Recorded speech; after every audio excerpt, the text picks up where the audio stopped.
Astier, une reprise satisfaisante, élégante. Tu franchis la barre des 70%. T'aurais espéré mieux? Ouais, j'aurais espéré un petit peu mieux. Je suis content de mon cheval, il s'est bien bougé. Les changements de pieds sont KF2, le deuxième est un peu plus court, un peu toujours, mais ils sont clean, hein. Ils n'ont pas été notés très gentils, parce qu'un peu plus court, 5 c'est proche du 2 temps. Mais, bref, à part ces choses-là que j'ai entendues, après on va revoir la reprise de la notation, mais je vais retenir surtout que je suis content de mon cheval. Et c'est jamais très facile de passer derrière le petit chauve, donc forcément, léger contraste. Donc t'es 13e. In the course, j'ai envie de dire. In the course. Et surtout, on est où en équipe? Parce que moi je sais pas. On remplace l'équipe à la 3e place, ça c'est important. 3e place, voilà, ça fait du boulot ça. On est loin des autres, les deux? Les Suisses sont juste derrière. Non mais devant. Devant, oui. Devant ils sont plutôt à 75, vous êtes plutôt autour de 90. Ah les fumiers. Bon ben on attend un accident hein. Avec joie. On va pas le dire. Ceci dit, il y a un cross qui peut vraiment changer la donne. Oui, il y a un cross très intense. Le chef de piste lui-même confie qu'il ne pense pas que quelqu'un va faire le temps.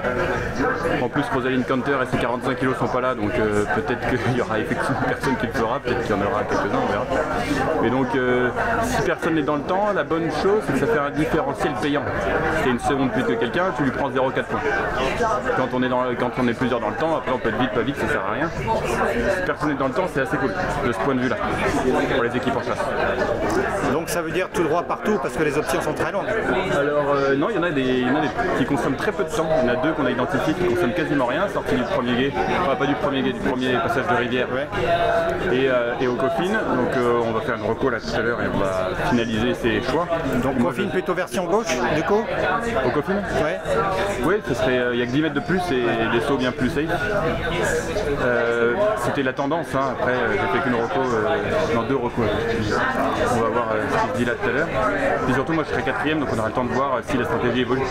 Alors justement cette place elle est très confortable pour toi et c'est aussi une attente de tout le monde par rapport à ce que tu vas faire. Ça te donne plus d'infos, que ce soit sur le dressage, la tendance, comment c'est jugé, etc.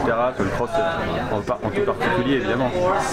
Mais oui, plus d'attente, plus de pression, mais faut essayer de gérer ça bien, de faire ça bien, d'en boire une le soir, et puis c'est grave.